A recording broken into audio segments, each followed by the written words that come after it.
لیکن ایک عارضی محرم اور ابدی محرم میں فرق کر دیا انہوں نے۔ عارضی محرم کیا ہے؟ سالی جو ہے وہ عارضی محرم ہو گئی۔ کیوں؟ کہ جب تک اس کی بہن زندہ ہے جو آپ کی نکاح میں ہے، آپ کی شادی سالی سے تو نہیں ہو سکتی، تو جس سے شادی نہیں ہو سکتی وہ محرم ہو گیا، تو یہ عارضی محرم ہے۔ ہاں اگر آپ کی زوجہ فوت ہو جائے تو پھر نکاح ہو سکتا ہے، یہ عارضی اس وجہ سے ہے، پھر وہ نامحرم ہو جائے گی۔ تو اس اعتبار سے یہ ایک فتنہ ہے جو اس دور میں اٹھا ہے۔ محرم کوئی عارضی نہیں ہوتا، محرم وہی ہے جو ابدی محرم۔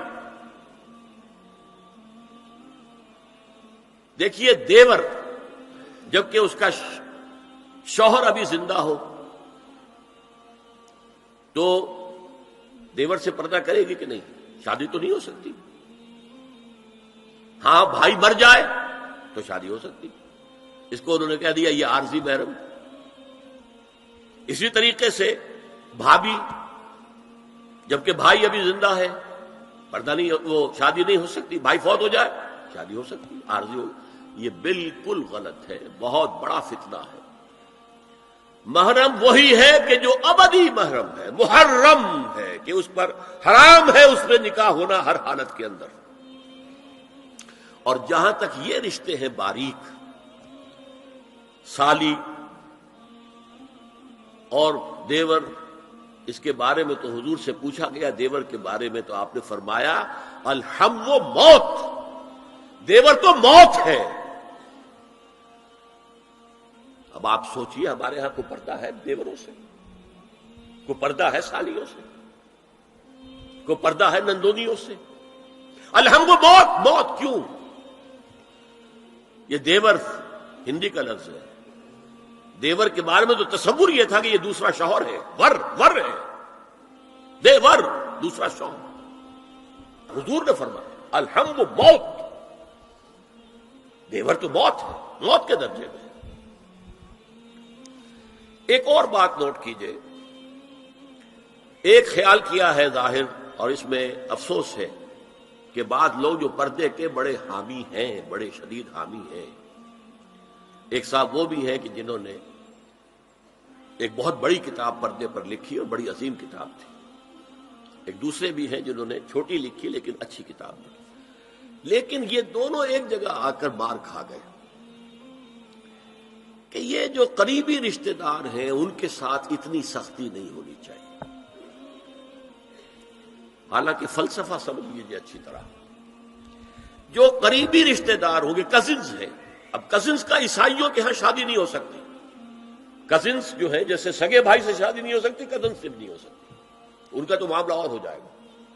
ہمارے ہاں تو شادی ہو سکتی، چچا زاد ہو، مامو زاد ہو، خالہ زاد ہو، شادی ہو سکتی۔ اس اعتبار سے جن سے جتنے زیادہ ربط کا معاملہ ہے اتنا ہی اندیشہ زیادہ ہے۔ ایک عورت نے کسی کو راستہ چلتے ہوئے ایک مرد کو دیکھا، فرض کیجئے کہ اس کی نگاہ کے اندر کوئی وہ کھب گیا کسی وجہ سے، مردانہ وجاہت اسے اچھی لگی، پھر تو اسے ملنا ہے نہیں دیکھنا ہے، وہ تو راستے کا معاملہ تھا، آیا گیا ختم ہو جائے گا۔ جو گھر میں آ جا رہے ہوں ان سے تو زیادہ پردے کی ضرورت ہے، کانٹیکٹ کے مواقع زیادہ ہیں، بات شروع ہوگی بڑھتی چلی جائے گی کانٹیکٹ کی وجہ سے۔ اچھا اسی میں ایک بات دیکھیے، کچھ لوگ کہتے ہیں اچھا جی تو پھر مردوں کا بھی پردہ ہونا چاہیے۔ نہیں، عورت کا مرد کو دیکھنا کچھ اور ہے، مرد کا عورت کو دیکھنا کچھ اور ہے۔ مرد کی فطرت میں گرے اقدام ہے، آگے بڑھ کر کچھ ہے حاصل کرنا، عورت کی فطرت میں بلکہ اس کا حسن اس میں ہے گریز، پیچھے ہٹنا۔ لہذا پردہ عورت کے لیے، مرد کے لیے نہیں۔ لیکن اگر کسی مرد سے ایک رابطے کا معاملہ زیادہ ہونے کا امکان ہو تو نابینا سے بھی پردہ ہے۔ وہ میں آپ کو حضرت ام سلمہ اور حضرت میمونہ نبی صلی اللہ علیہ وسلم کے پاس بیٹھی تھی، اتنے میں حضرت ابن ام مکتوم آ گئے۔ نبی صلی اللہ علیہ وسلم نے ان دونوں سے فرمایا احتجبا منہ، ان سے پردہ کرو۔ ازواج نے عرض کیا یا رسول اللہ الیس اعمی لا یبصرنا ولا یعرفنا، حضور کیا یہ اندھے نہیں ہیں؟ یہ نہ ہمیں دیکھ رہے ہیں نہ ہمیں پہچانتے ہیں۔ فرمایا افعمغایان انتما، کیا تم دونوں بھی اندھی ہو؟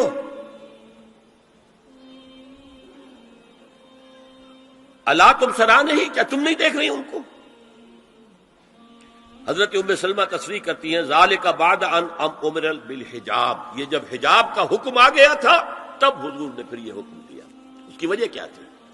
حضرت عبداللہ ابن مکتوم کا گھر میں آنا جانا تھا، تو اگرچہ اندھے ہیں لیکن یہ کہ یہ بار بار کا آنا جانا اس سے فتنے کا ایک دروازہ کھل سکتا ہے، اس دروازے کو بند کر دیا گیا۔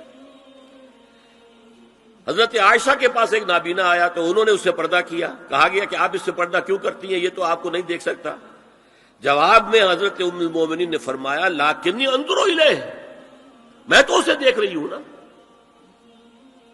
عورت مرد کو دیکھے، البتہ یہ کہ عام حالات میں آپ بازار میں چل رہے ہیں، عورت جا رہی ہے، کوئی باہر نکلنا پڑا ہے، تو اس حالت میں اگر وہ مرد کو دیکھتی ہے تو اس میں در حقیقت وہ فتنہ نہیں ہے کہ جو گھر میں آنے جانے والے لوگوں کا ہے۔